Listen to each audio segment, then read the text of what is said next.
വിവാദ അനുഗ്രഹ പരാമർശത്തിൽ മുസ്ലിം ലീഗ് സംസ്ഥാന ജനറൽ സെക്രട്ടറി PMA സലാമിനെ തിരുത്തി PK കുഞ്ഞാലിക്കുട്ടി.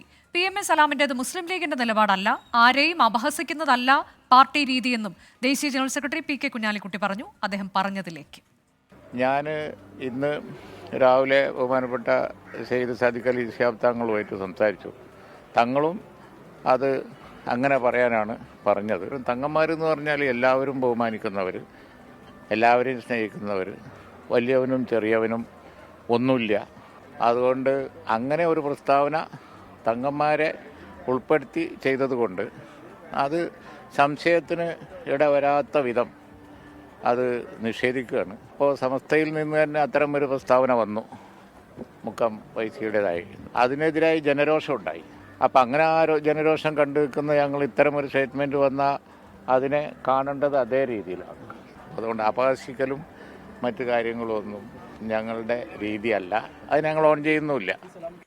സാദിഖ് അലി ശിഹാബ് തങ്ങൾ അനുഗ്രഹിച്ച് രാഹുൽ മാങ്കൂട്ടത്തിൽ ജയിച്ചപ്പോൾ മറ്റൊരു നേതാവ് അനുഗ്രഹിച്ച് ഡോക്ടർ പി സരിൻ മൂന്നാമതായി എന്നായിരുന്നു PMA സലാമിന്റെ പരാമർശം.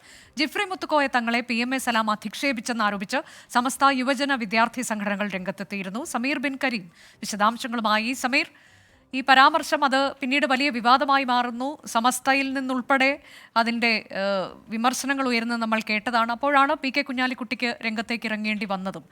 പിന്നീട് ഈ പരാമർശം തിരുത്തി PMA സലാം രംഗത്ത് വരുന്നല്ലോ. ഇത് എത്ര വലിയ വിവാദമായി മാറിയിട്ടുണ്ട് എന്നതാണ്. അനുജ, PMA സലാമിനെതിരെ സമസ്തയിലെ ഒരു വിഭാഗം നേരത്തെ തന്നെ നിരവധി തവണ രംഗത്ത് വന്നതാണ്. അതിനിടയിലാണ് PMA സലാം ഈ ഉപതെരഞ്ഞെടുപ്പ് റിസൾട്ടുമായി ബന്ധപ്പെട്ട് ജിഫ്രി തങ്ങൾക്കെതിരെ ഒരു പരിഹാസ്യ പരാമർശം നടത്തുന്ന ഒരു സാഹചര്യം ഉണ്ടായത്. ഇത് കിട്ടിയ തക്കത്തിൽ ഇത് സമസ്തയിലെ ഒരു വിഭാഗം അതിരൂക്ഷമായി തന്നെ വിവാദമാക്കാൻ ശ്രമിക്കുകയും ചെയ്തു, അത് വ്യാപകമായി പ്രചരിപ്പിക്കുകയും ചെയ്തു. അത് മുസ്ലിം ലീഗിന് ഒപ്പം തന്നെ PMA സലാമിനും കനത്ത തിരിച്ചടിയായി മാറുന്ന, അല്ലെങ്കിൽ തള്ളിപ്പറയേണ്ട രീതിയിലേക്ക് എത്തുന്ന ഒരു സ്ഥിതിയിലേക്ക് കാര്യങ്ങൾ മാറി എന്നതാണ് ഏറ്റവും പ്രധാനപ്പെട്ട കാര്യം. അങ്ങനെ പാണക്കാട് സാദിഖ് അലി തങ്ങളുമായി കൂടിയാലോചിച്ച ശേഷം മുസ്ലിം നേതൃത്വം തന്നെ PMA സലാമിനെ തള്ളിപ്പറയാൻ തീരുമാനിക്കുകയായിരുന്നു. ഇതിന്റെ അടിസ്ഥാനത്തിലാണ് PK കുഞ്ഞാലിക്കുട്ടി തന്നെ നേരിട്ടെത്തി PMA സലാമിനെ തള്ളിപ്പറയുന്ന ഒരു സാഹചര്യം ഉണ്ടായിരിക്കുന്നത്. PK കുഞ്ഞാലിക്കുട്ടി പറഞ്ഞത് PMA സലാമിന്റെ പ്രസ്താവന മുസ്ലിം ലീഗിന്റെ നിലപാടല്ല, മുസ്ലിം ലീഗ് ഇത്തരത്തിൽ ആരെയും പരിഹസിക്കുന്ന നിലപാട് സ്വീകരിക്കാറില്ല, പ്രത്യേകിച്ച് തങ്ങന്മാരെയൊക്കെ തന്നെ ബഹുമാനിക്കുന്ന കൂട്ടത്തിലാണ് മുസ്ലിം ലീഗ് എന്നാണ് PK കുഞ്ഞാലിക്കുട്ടി പറയുന്നത്. അതോടൊപ്പം തന്നെ ഇത്തരം പരാമർശങ്ങൾ ആര് നടത്തിയാലും എതിർക്കപ്പെടേണ്ടതുണ്ട്. നേരത്തെ ഉമർ ഫൈസി ബുക്കം പാണക്കാട് സാദിഖ് തങ്ങൾക്കെതിരെ നടത്തിയ സമയത്തും മുസ്ലിം ലീഗ് അടക്കമുള്ളവർ ഇതിനെ എതിർത്തിരുന്നുവെന്നും PK കുഞ്ഞാലിക്കുട്ടി ചൂണ്ടിക്കാണിക്കുന്നു. ഏതായാലും PMA സലാം ഇതുമായി ബന്ധപ്പെട്ട് ഇന്ന് രാവിലെ അത് ന്യായീകരിച്ചുകൊണ്ട് രംഗത്ത് വരുന്ന ഒരു സാഹചര്യം ഉണ്ടായിരുന്നു. അദ്ദേഹം പറഞ്ഞത് താൻ ഉദ്ദേശിച്ചത്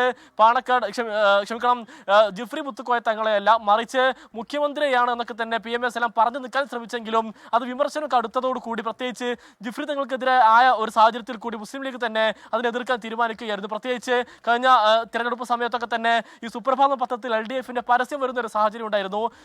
തിരഞ്ഞെടുപ്പിന് ശേഷം അതിനെതിരെ അതിരൂക്ഷമായ രീതിയിൽ രംഗത്ത് വരാനൊക്കെ തന്നെ മുസ്ലിം ലീഗ് തയ്യാറെടുക്കുന്ന ഒരു സമയത്താണ് PMA സലാമിന്റെ ഇത്തരം ഒരു വിവാദ പ്രസ്താവന വന്നത് എന്നുള്ളതാണ് ഏറെ പ്രധാനപ്പെട്ട കാര്യം. സമസ്തയിലെ അമീദ് ഫൈസി അമ്പലക്കാട്, ഒപ്പം തന്നെ അബ്ദുൽ സമദ് കൂട്ടടക്കമുള്ള നേതാക്കൾ ഇതിനെതിരെ രംഗത്ത് വരുന്ന ഒരു സാഹചര്യമൊക്കെ തന്നെ ഉണ്ടായിരുന്നു.